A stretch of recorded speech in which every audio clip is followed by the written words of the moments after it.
Ang unang babaeng minahal ni Isagani, ay walang iba kundi ang sarili niyang ina. He treated his mother with respect and honor. Napakabuti ni Elisa bilang isang ina sa kanya, at lahat ng alaala nilang magkasama, ay talaga namang masasayang yugto ng pagkabata niya. Ito ang ilaw ng kanilang tahanan, kung kaya't nang mamatay ito, ay siyang kinadilim ng kanyang mundo. He sat there in the corner of his room, full of darkness, with no one to comfort him. No one was there but his own shadow. Nagluluksa siyang mag-isa, nagpapakalunod sa sariling mga luha, walang paglalagyan ng bigat ng kanyang dibdib. At dahil siya ay lalaki, inaasahan ng kanyang ama na hindi siya magpapakita ng kahit anong emosyon sa harapan ng mga tao. Doon niya nagsimulang itago at ikimkam ang tunay na mga nararamdaman, sa likod ng malamig niyang mukha. Hindi rin nakatulong ang mga insultong naririnig niya patungkol kay Elisa, mula sa sariling kamag-anakan, at ang napapabalitang bagong papalit niyang ina na si Elizabeth. He wanted to die because of the pain at that moment. Always pretending like he turned ice cold, and unbothered by everything. Subalit sa hindi inaasahang pagkakataon, habang walang buhay na nanunood sa telebisyon ng kanyang kwarto, ay napasadahan niya ang isang batang artista na gumaganap sa isang palabas. She's obviously younger than him. With cute big eyes, a small nose, and thin lips. Her wavy hair is so long that it almost occupies her upper body. Such a pretty little actress with a tiny voice. Alexa Sanchez was her name. Sa loob ng madilim na kwarto, ang tanging liwanag lang na makikita ay ang nagmumula sa screen ng telebisyon, at ang pinapanood niya ay ang unang palabas na pinagbibidahan ng child star. She has a high probability of getting famous 5 years from now, he even predicted. She caught his interest for some reason. He started watching every episode of her teleserye, and he's not even focusing on the story, but solely on her. He learned to smile and laugh again, because of her corny lines and jokes. Watching her in every interview comforted him, and his depression would suddenly be forgotten. Iyon din ang unang pagkakataon na natakot sa sarili, iniisip na siya ay nababaliw o may malubhang sakit, nang maramdaman ang kakaibang paraan ng pagtibok ng kanyang puso sa unang pagkakataon. Tumatakas siya sa tutoring at group study, para lamang masubaybayan ang mga sumunod na palabas ni Alexa tuwing tanghali at hapon. Nakahanap siya ng comfort sa panunood kay Alexa Sanchez, halos hindi niya gastuhing umalis sa kwarto niya, dahil sa kakaibang pakiramdam na binibigay niyon. He knew that wasn't healthy, and there's a high chance that there is something wrong with him. Kung kaya't napagdesisyonan na niyang itigil ang panunood ng telebisyon, at maiwasan na makita ang artista na iyon. Sa tingin niya ay gumaling naman na ang sugat sa kanyang puso, sa mga lumipas na nangyari sa kanyang pamilya. But still, reality stinks. Bumalik siya sa walang kagana-ganang buhay. Nakikipaghalubilo siya sa iba't ibang tao kada araw, at nagpaplano ng mga gusto niyang gawin o marating balang araw, subalit may malaking kulang. Noong hagilapon niyang muli sa social media ang kinababaliwang artista, nakita niyang isa na itong ganap na dalaga. Her eyes are no longer big and cute, but have become fierce and seductive. Her lips got thick because of lipstick. She no longer possesses the child body, but rather a grown lady, making everyone attracted to her. His heart beated wildly, staring at her pictures online for hours. Is this truly Alexa Sanchez? I want to have her, he said, shocked when he heard his own whisper. He would never have predicted he would have a thing called obsession, stronger than love for her. He scares himself with that thought. Paano na lang kaya kapag malaman iyon ng inosenteng artista? Sinubukan niya lahat ng makakaya, para pigilan ang nararamdaman, at ibaon iyon sa limot. Subalit palagi niya paring binabalik-balikan na animo isang nakakabaliw na gamot. I really want to have her. Make her mine. I want more of her, he said, doing unspeakable things behind her knowledge. His desire for her grew even bigger than he anticipated. He hated himself for loving someone in the most uncommon way. Kung kaya't wala siyang mahinga ng mga payo o sagaramento ng dapat niyang gawin. What kind of love and obsession grew, at the same time that he knew would scare her away, if he told her how he felt? How can he be normal? Makailang ulit niyang tinakasan iyon, humanap ng kapalit at makapagbabago sa kanya.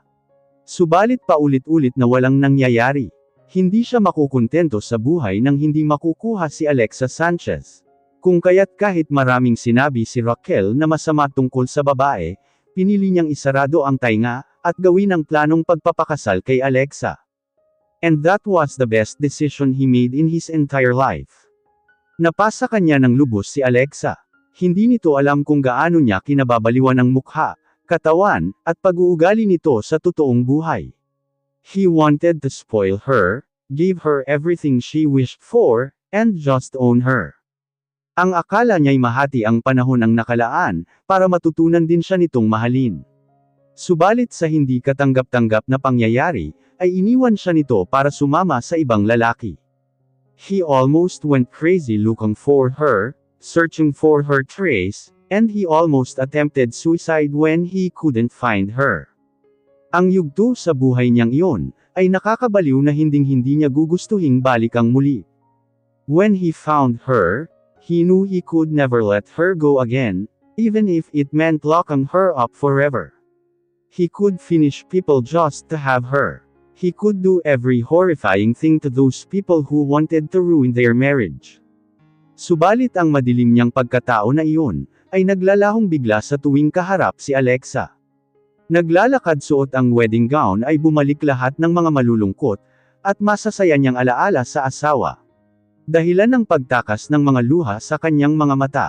They did suffer enough just to get to this point.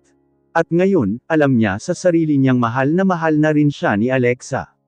Ang noon inaasam-asam at pinapangarap lang na makuha, ay narito na ngayon sa kanyang harapan. Alexa, tinatanggap mo ba si Isagani bilang iyong asawa? Handa ka bang ibigay ang iyong buong puso, at magmahal sa kanya habang buhay? Tanong ng pari. Opo, sagot ni Alexa, ang kanyang tinig ay puno ng tamis at kagalakan. Isagani, tinatanggap mo ba si Alexa bilang iyong asawa? Handa ka bang pangalagaan siya, at magmahal sa kanya habang buhay?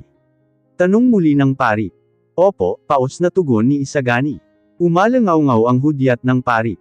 Ngayon, maaari mo nang halikan ang iyong asawa. Yumangay ang palakpakan at hiyawan ng mga bisita sa loob. Ang halos ng mga naroon ay mga kalapit na tauhan ni Isagani, at kasangguni sa trabaho, maliban sa mga tao sa mansyon, at mga kalapit na kaibigan ni Alexa na mga artista. Isagani lifted up Alexa veil, unveiling her goddess beauty, which melted his heart. My wife, namamasa at namumula ang kanyang mga mata, na tumigil ng malalim sa asawa. Ang dalawang palad niya, ay humaplo sa magkabilang malambot na pisngi nito. Alexa. Muli na namang nanlabo ang mga mata niya sa saya, na nararanasan ngayon. Mahal ko Isagani. Samantalang nagkikislapan naman ang mga mata at ngipin ni Alexa sa pagkakangiti, hindi maitago ang pagkatuwa sa kanya. Halikan mo na raw ako mahal, angkinan mo ako. Kumawala ang marahang tawa sa kanyang bibig, walang ano-ano'y siniilan ng matamis at malalim na halik si Alexa, na tila ba'y walang katao-tao sa paligid. I will forever cherish you, my wife. Mahal ko Alexa. Madamdaming pangako ni Isagani. I will do too, mahal kong Isagani. Kumusta na si Isagani matapos himitin? Nag-aalala ngunit natatawang tanong ni Alexa, pagkatapos niyang manganak. Ayon, nagkaroon ng bukol sa noo, napapailing pang tugon ni Panying. Humihingi na ng yelo doon sa nurse. Napahagalpak siya ng tawa. Panying, hindi ko alam na hindi niya pala kakayanin sa loob, pero pinilit niyang maging emotional support. Siya pala dapat ang suportahan sa panganganak ko. Sa totoo lang, kung anong kinatapang pagdating sa ibang tao, siya namang kinahihina sa'yo. Nahimati yun dahil sa stress, at takot nang makita kang nahihirapan sa pag-ira. Wala pang tulog dahil ninenervyos sa pag-inda mo ng sakit. Kawawa rin naman. Hindi nawala ang pagtawa ni Alexa sa kabila ng pagod at panghihina, dahil sa eksena ni Isagani. Kawawa naman ang mahal ko. I'm fine. Bulalas ni Isagani pagkapasok sa silid ng hospital. Malalaki ang mga hakbang niya na lumapit kay Alexa sa kama, upang suriin ang lagay niya. My wife, are you feeling okay? Nakita ni Alexa ang pamumula at bukol sa noo ng asawa. Mahal ko, bakit naman nagkaganyan yan? Nasaan na ang bag ng yelo? Here, inabot niya iyon na kinuha niya pa sa isa sa mga nurse. I'm sorry for worrying you. I should be the one supporting. Nakakahiya ako. Pinagtawanan ako ng mga nurse. Pinatong ni Alexa ang malamig na bagay sa bukol ni Isagani, pigil na pigil ang tawa. Hala! Bakit naman sila tumatawa? Hindi ba nila alam ang pagiging ulirang mong asawa ang dahilan, kung ba't ka nahimatay? Ngumuso si Isagani. Mahal, tinatawanan mo rin ako eh. Ha! Hindi ah. Pabiro niya pang tanggi. Dito ka, dali, tabi ka sakin. Umurong si Alexa sa kama, para paupuin ang asawa niya sa katabi, na agad naman nitong ginawa. May masakit pa ba sa'yo, mahal ko? Seryoso na at nangangambang tanong ni Isagani sa kanya. You were in great pain earlier. I was so afraid you'd lose your breath. Umiling-iling si Alexa. Hindi naman na masakit. Salamat sa pag-aalaga sakin. Pero dahil nanghihina pa ang katawan ko, kailangan mo pa rin akong alagaan. Hinalikan siya sa noo ni Isagani. That won't be a problem. Araw-araw naman kitang inaalagaan. Oo nga naman, ganoon na lang saya na naramdaman ni Alexa. Gustong-gusto niyang nagpapaalaga kay Isagani, na parang isang sanggol. Ni minsan ay hindi pa siya hinihindihan nito. Ngunit ayaw naman niyang abusuhin, lalo na't kanina'y hinimatay ito dala rin ng pagod, pag-aalala at takot para sa kalagayan niya. Isagani needs care and rest as well. Naalala niya pa na sa panahon ng pagbubuntis niya, ay nagmistulang alagad niya ang asawa sa kasusunod ng mga gusto niya. Noong siya'y naglilihi ay halos halugugin ni Isagani ang mundo, makuha lang ang mga hinahanap niya. Mas nahabag tuloy siya rito ngayon. Kapag kuwan matapos nilang suriin ang lagay ng isa't isa, ay dineliver na ng healthcare team ang sanggol na isinilang ni Alexa. Puno ng antisipasyon niya itong kinarga, habang pareho sila ni Isagani na emosyonal na pinagmamasdan ng kanilang bagong silang na anak. Ang cute niya mahal. Ang ganda-ganda niya, naiiyak na impit na saad ni Alexa sa anak na babae. She got your face mahal. Our daughter, napahawak sa sarili niyang dibdib si Isagani sa pagtunaw ng kanyang puso. Napakagandang baby. Pagpuri pa ni Panying nang makanakaw ito ng tingin. Yung ibang baby na nakita ko mukhang alien, pero yan may mukha na agad. Mas lalong nasiyahan ang mag-asawa sa puri na iyon. Nang mahawakan ni Isagani ang napakaliliit nitong daliri, ay may kung anong humawak sa kanyang puso.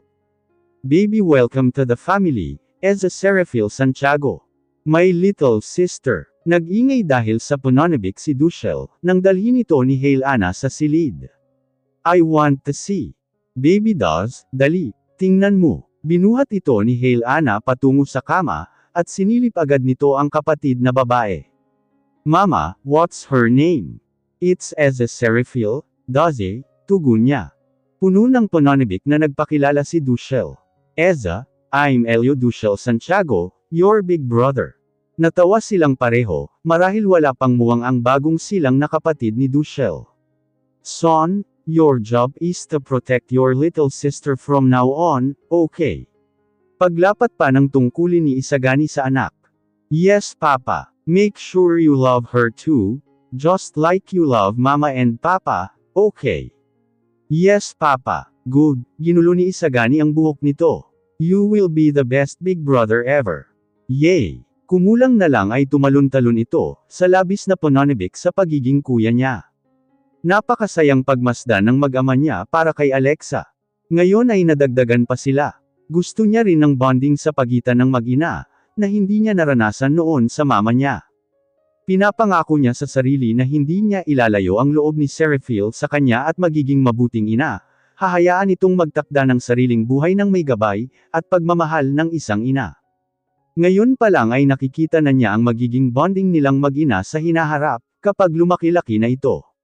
Sa kabilang banda naman sa isipan ni Isagani, ay iniisip na niya ang 12-12 ng mga gwardyang itatanim niya, na magbabantay sa kanyang bagong silang na anak, kagaya ng kay Dushel.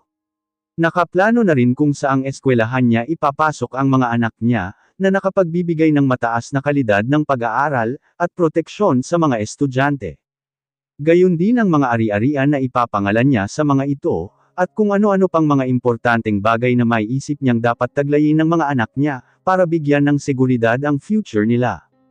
Elio Dushel and Eza Serafey deserve every special thing in this whole world for being their son and daughter, for being part of the Santiago family. Nagsimula pang hindi perpekto ang pagsasama nina Isagani at Alexa, ay ngayoy pinapangako nila sa isa't isa ang walang hanggang pag-iibigan, at di pagkawatak ng kanilang binubuong pamilya. Hindi nila hahayaan muling humantong sa pinakamasaklap na pangyayari ang lahat, bago nila piliing magpakatoto, magparaya, at magpakumbaba sa isa't isa. Dahil sinumpa rin nila sa harapan ng altar, na sila'y magsasama sa hirap at ginhawa, ligaya at kalungkutan, kayamanan at karukhaan hanggang sa kamatayan.